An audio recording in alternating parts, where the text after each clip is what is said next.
Well, Barry, what have you seen from the wide receivers so far, and Luke and their connection? A lot of healthy competition there. Kind of like what we talked about a lot. There's a lot of, I think, emerging options there. It's a daily competition, and all those guys have had their moments for sure, and also had their moments where they've got to get better. What is Luke's job in lifting up that group and building that connection?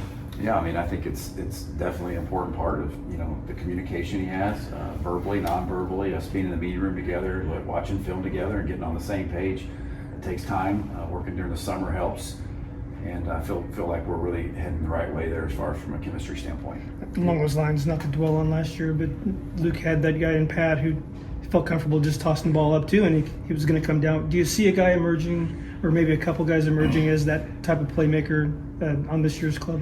Yeah, I think we have a lot of guys that can make plays, and I think to your point, like this, we're really starting to take shape of what the 25, offense looks like, and that the pieces that went on last year have obviously made an impact on what we were doing, and I think one of the things that's cool about going into six practices or the first week is like the identity of our offense this year, who we have now, is really starting to come to life, and it's been fun to watch. And I think all those guys have.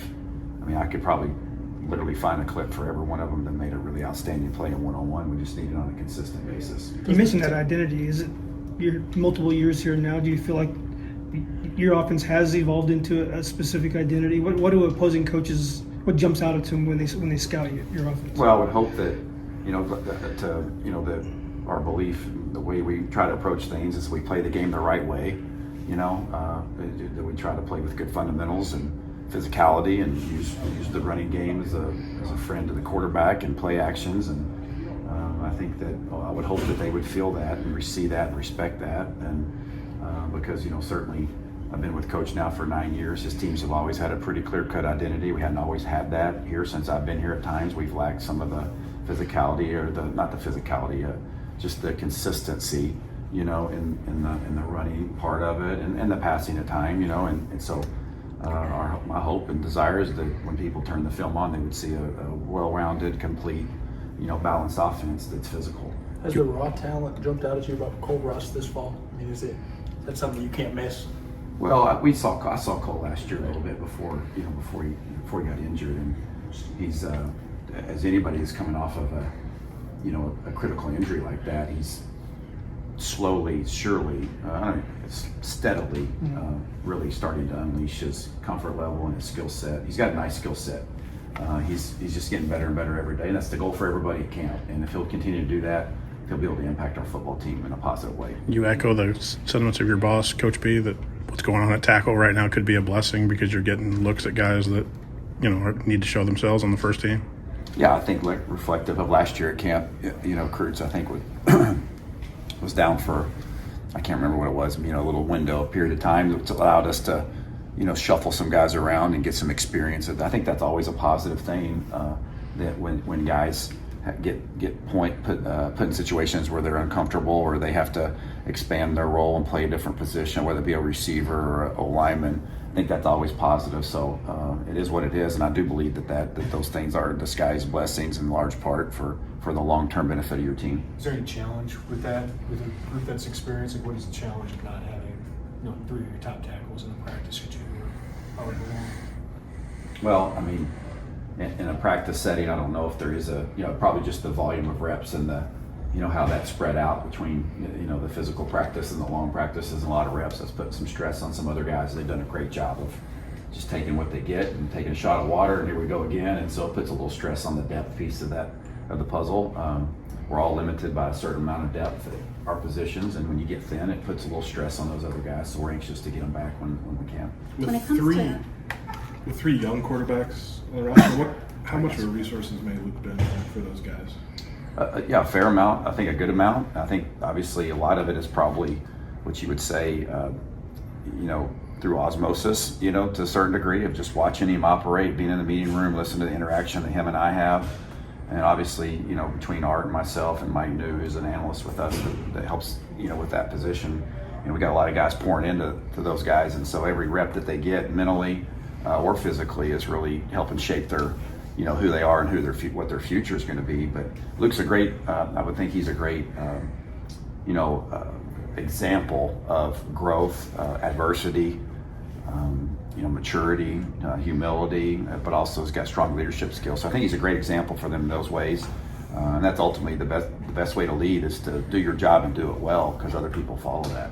When it comes to Luke, where do you want to see him take a step forward this season to take his game to another level? A lot of areas, and I know he would say that and has said that in a lot of areas, just A to Z. There's always something to improve on, a lot of things to improve on, leading our team. Just our feet is a big deal, the footwork, and he's really been sharpening in camp. Been really pleased with what he's looked like and the improvements there, the intentionality he is with just the fundamentals and the details of the position, and then just the overall command of the offense. He's in complete command of that right now, and really pleased with that. So we want to put him in the best position he can be, because if he plays well, it's going to be good for our team. What have you seen from Brandon Henderson? He was a guy pushing a year ago, and now he's kind of a returning starter. What have you seen from him? I've really been pleased with Brandon. I think his experience at snapping the ball some has helped him. He's played. I mean, golly, we've talked about that. He's played a lot of positions, and caught ball. We know, but played tight end, tackle, guard, center. He's very versatile.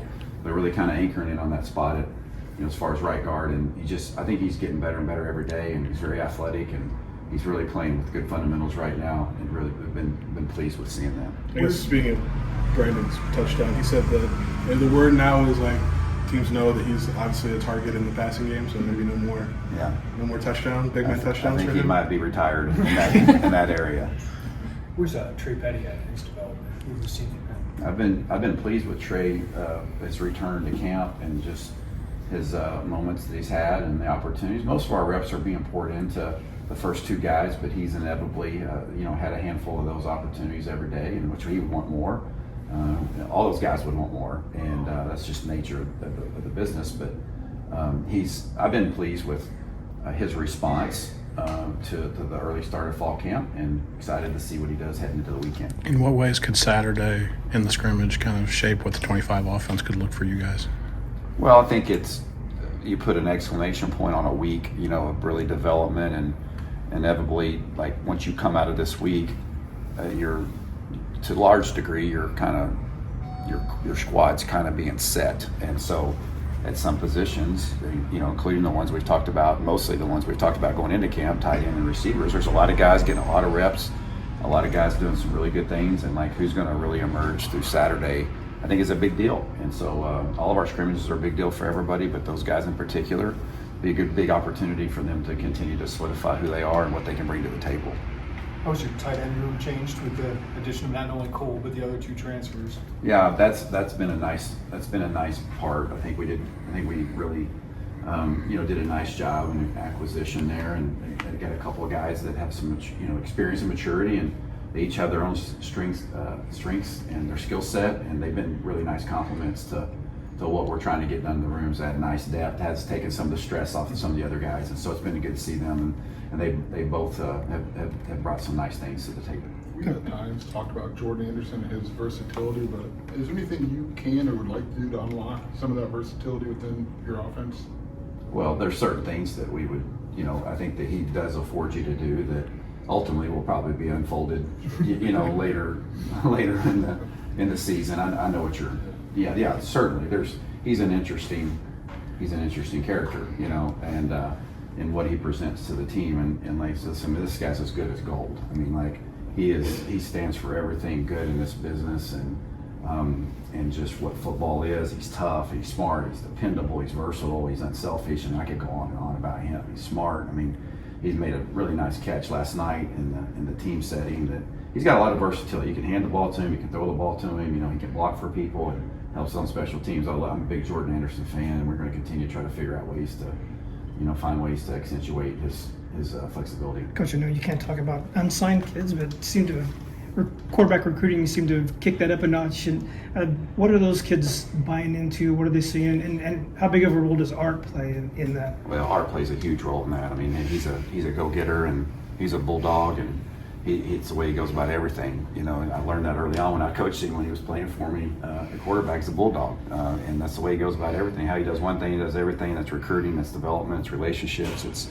doing the scripts, it's doing individual. He's very passionate, and his passionate nature is infectious, and people on the outside of the building via recruiting, whether it's a quarterback or not, they feel that, and he's so convicted about what he feels in the building and his success that he's had here. Coach Bielema, just seeing what Coach B's done in the program, it's easy for him to sell what we're doing.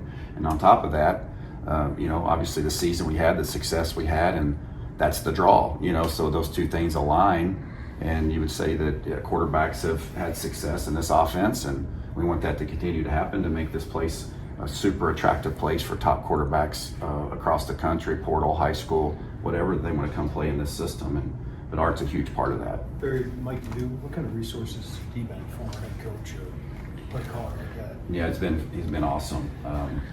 He's been we really, when we set out to, the second year to, fill that void, that was a huge void for many reasons, that we didn't really put any parameters on it and just kind of putting feelers out, and we just felt like it was just the perfect get for us, and Mike's awesome. He's super experienced with the quarterback position, but just as a head coach, he's got insight and wisdom. He's right there with us on offense. He's super helpful and super insightful. I mean, sure, we got a guy here that coached one of the greatest quarterbacks of all time in the NFL, in Drew Brees, and who got to see and watch and help him, help guide him through his career and learn from him. And he learned from Mike, it's just our quarterbacks really listen. He's helped us tremendously. He's had a huge impact on us, and there's no doubt that will continue during the fall. So we're thrilled to have Mike, and he's a huge asset for us. We'll do one more after this one, and we'll move on to Luke. Kind of broad, you've been with Brett for a little bit now. What have you learned about how to run a program, just overall? Well, he's obviously going on his 17th year. I mean, when he first got hired at my alma mater, I was coaching high school, and when our school hired him, a school that meant a lot to me, means a lot to me. When I was like, man, this I had a lot of respect from coach, just from a distance. I didn't know who he was, and the success he had at Wisconsin, and just the way he ran his program, the way they played. And I was like, man, this is, geographically, it was kind of a what you say, a news story, I guess, a little bit, or just in general. Not just, it was kind of shockwaves a little bit through. And I mean, I was super excited as a alum there, that I thought this was going to be a great thing, and I thought Coach did a lot of really good things at Arkansas, and just getting a chance to work with him was like man, it was just such a thrill for me, and to learn from him on a daily basis. He's so great at not just directly but indirectly mentoring all of us. He's made me a better coach. He's made me a better man.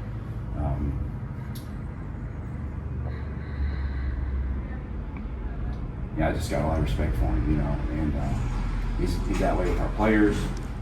He's that way with our coaches. Going on year 9, and I learn from him every day. And he's what makes this thing tick. And he's got a special gift to lead and develop and mentor. And I'm very appreciative of my time underneath him.